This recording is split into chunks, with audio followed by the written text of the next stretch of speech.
जैसे हमारी ये बहन बैठी हुई है, शायद यही वहाँ है, वो इनकी तरफ खींचा जाए। एक प्रेमी खींचा हुआ चला आया, जब आश्रम में पहुंचा और कमरे में जिसमें सतपुरुष विराजमान हुआ करते, जिस कमरे में महाराज जी बैठा करते थे, सतगुरुदेव महात्मा, आप आगे आ जाओ, पर्दे के पीछे ना, आगे आ जाओ, यहाँ आगे बैठो, ईश्वर के पास हो, आगे आ जाओ, उनके शरणागत हो, आपको नहीं दिख रहा कैसे हो रहे हो, बट आगे हो जाओ, अब ठीक आराम से बैठो। एक प्रेमी खींचा हुआ चला आया, जब आश्रम में पहुंचा तो कमरे में जिसमें सतपुरुष विराजमान हुआ करते थे, एक कमरा था जगह नहीं, करीब आया तो देखा कि सतपुरुष बाहर से तशरीफ ला रहे हैं, यानी बाहर से आ रहे थे, महाराज कमरे में नहीं थे। दर्शन करने पर ऐसी कशिश हुई कि श्री चरणों में सिर रखकर प्रेमी रोने लगा। देखो पूज्य प्रेमियों, वाकई मेरे भी रोंगटे खड़े हो रहे हैं। अब ये बात फिर सुनो जरा ध्यान से कि वो प्रेमी जब आश्रम में गया, पहुंचा तो कमरे में जिसमें सतपुरुष विराजमान हुआ करते थे कि करीब आया तो देखा कि सतपुरुष बाहर से तशरीफ ला रहे, यानी बाहर से आ रहे, कमरे में नहीं। दर्शन करने पर ऐसी कशिश हुई कि श्री चरणों में सिर रखकर प्रेमी रोने लगा। महाराज जी के चरणों में वो प्रेमी हमारे जैसा ही था, परमात्मा के चरणों में रोने लगा।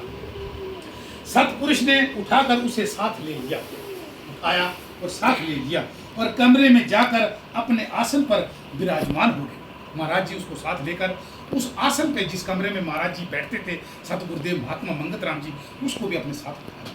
सतपुरुष की आमद को देखकर प्रेमी भी चरणों में हाजिर होने लगे। जैसे महाराज बैठे और भी प्रेमी आने लगे, दंडवत प्रणाम करके बैठकर अपनी शंकाएं निवारण करने लगे, यानी अपने दुख, जैसे हम बैठ गए, महाराज जी ऐसे ही बैठ जाते थे, वो अपने दुख निवारण करने लगे। सतपुरुष ने उस प्रेमी से भी फरमाया, जो प्रेमी महाराज जी के चरणों में शरणागत हुआ, सतपुरुष ने उस प्रेमी को फरमाया कि प्रेमी कोई विचार करो। जैसे आप बैठे हो तो महाराज, दास तो उनके मिट्टी के बराबर है, मैं कुछ भी नहीं हूँ, ऐसे ही महाराज बैठ जाते थे। तो महाराज ने पूछा कि प्रेमी कोई विचार करो। सतपुरुष साथ ले गए और सतपुरुष ने उस प्रेमी से फरमाया कि प्रेमी कोई विचार करो, मगर वह खामोश रहा।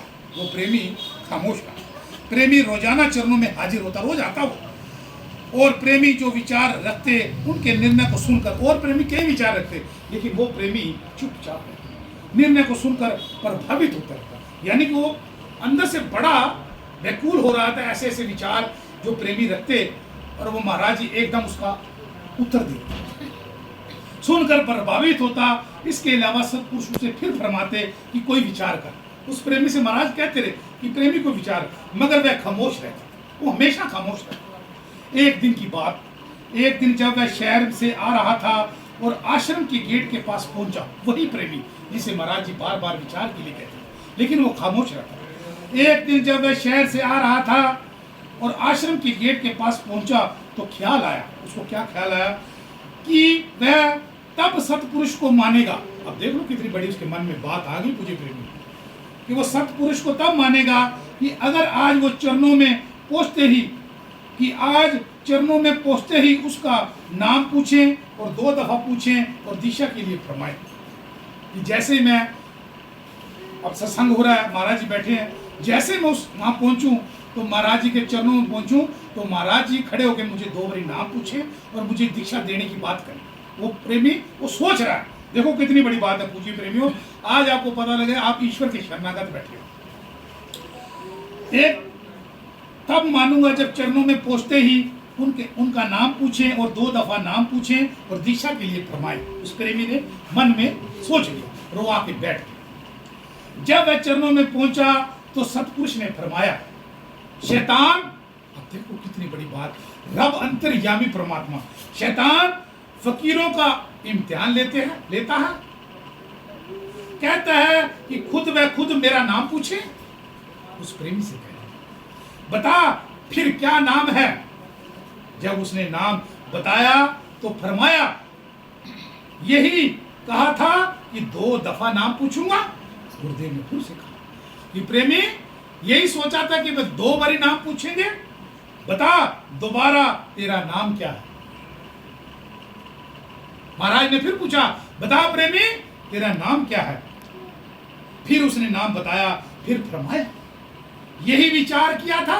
गुरुदेव ने कहा, यही विचार किया था कि दीक्षा के लिए खुद व खुद बुलावे।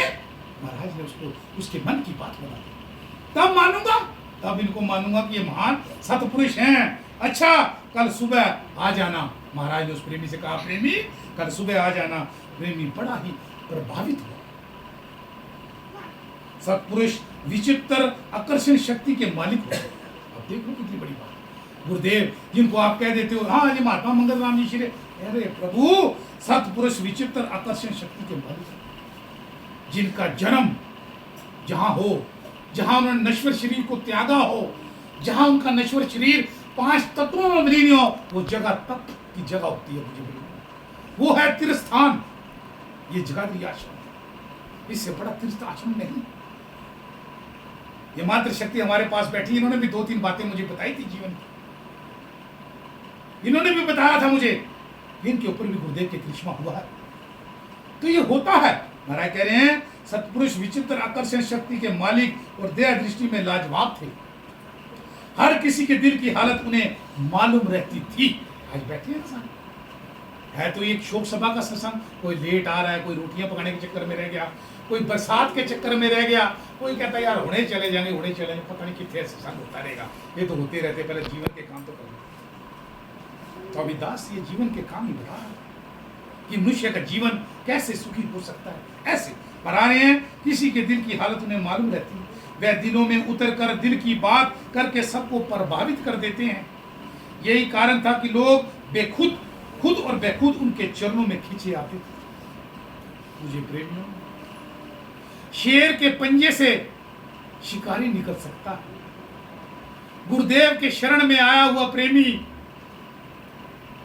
नहीं।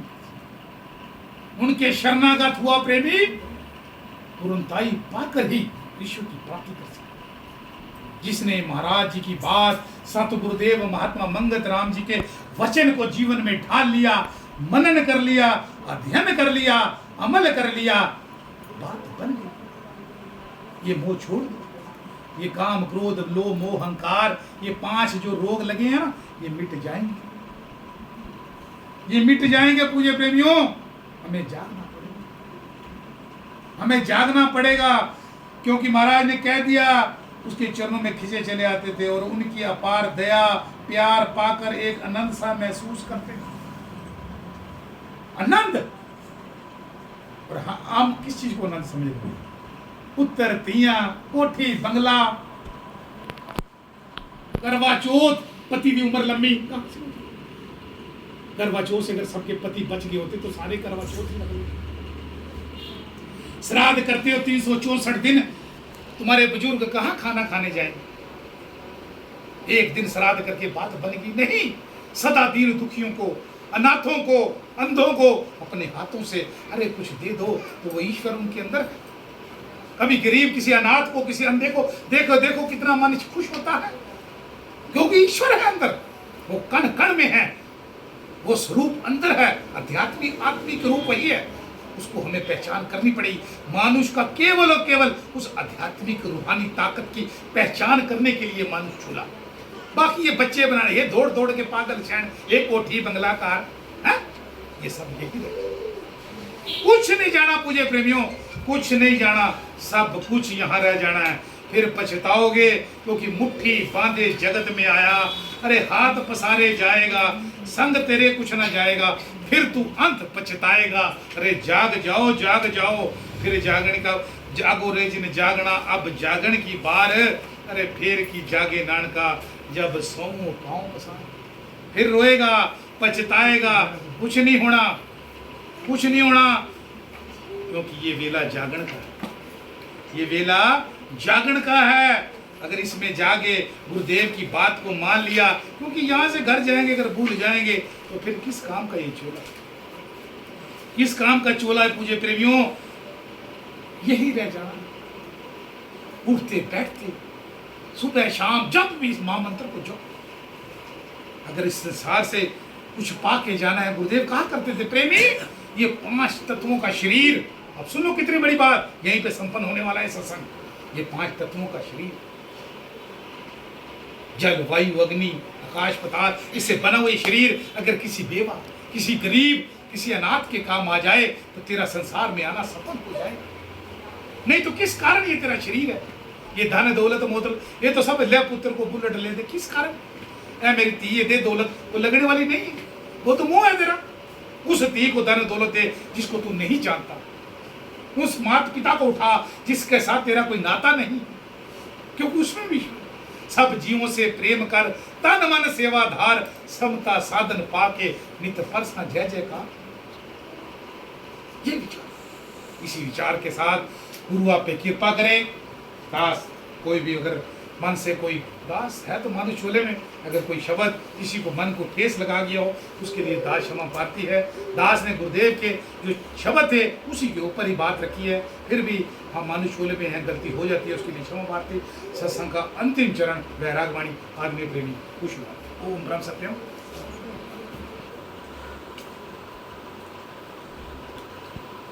ओम ब्रह्म सत्यम सर्वाधार। ये संसार सराए, जीव मुसाफिर नीत, मंगत खोज सत शांति, ओद जात है बीत। ये संसार सराए, जीव मुसाफिर नीत,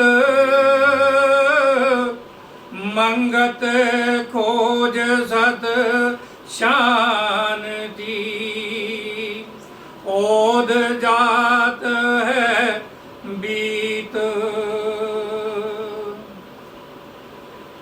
पत्ता गिरे वृक्ष से, घट से बिन से नीर, ऐसे समा को पाएगे जीव ये तजे शरीर। नाव जैसे नीर में नित नित डावा डोल, ऐसे भरम गुबार में जीव धरे चित फूल। जैसे रुत बसंत की सब वृक्षों पर आए, डाली डाली झड़ पड़े, जब अजल की जाए उठ खाए। ऐसे जोबन जीव को एक पलक में आए, तिसको देखना भूलियो, ये रंग नहीं रहना पाए। हाड़ मांस का पिंजरा, प्राण भरा बीच तेल, एक पलक की आन में करे बसम संग मेल। छिन छिने अवसर जात है, जैसे बहता नीर, समा गया ना आएगा, करो विचार मत धीर। जो आया जावना ये खरा खराना खेल रहना किसे नहीं पावना जो जग चारे मेल धरती गई नीर में नीर को पावक खाए पवन गरा से पावक आकाश में पवन समाये तत्वों में सब तत् मिले रूप रंग मिट जाए यही कला शरीर की छिन छिन रूप वटाए बालापन को जोबन खाए गई जरा जोबन को खा काल जरा को खा गया मंगत जीव पछता बालापन को जोबन खाए गई जरा जोबन को खा काल जरा को खा गया मंगत जीव पछता ओम ब्रह्म सत्यम सर्वाधार। पूज्य प्रेमियों, सत स्वरूप चितवन की भावनाएं यानी इस चित्त के साथ उस स्वरूप परमात्मा के साथ हमने जुड़ना है, उसको मान देना है, उसके आगे हम शून्य है। मैंने अभी बात की थी सत स्वरूप चितवन की भावनाएं अपने अंतर ध्यान हो सके उस प्रभु की शरणा कर सके। मेरे पीछे बोलना है तू करता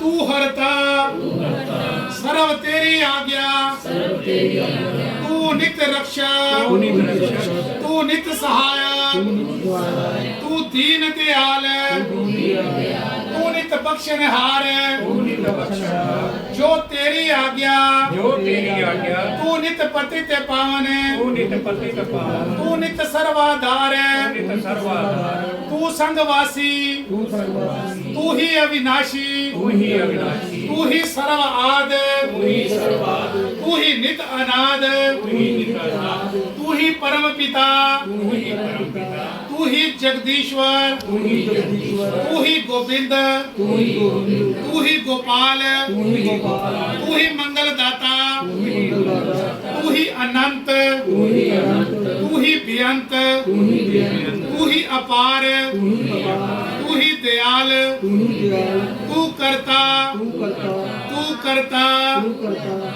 करता सर्व तेरी आज्ञा जो तेरी कृपा सर्व तू ही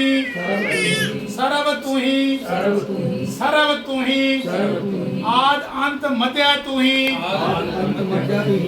सत तू ही अगम तू ही अवगत तू ही स्वामी तू ही अंतर्यामी तू ही कल्याण तू ही जीवन तू ही विधाता तू ही अंतर तू ही बाहर तू ही दीनानाथ तू ही ज्ञान तू ही विज्ञान तू ही अगोचर तू ही नारायण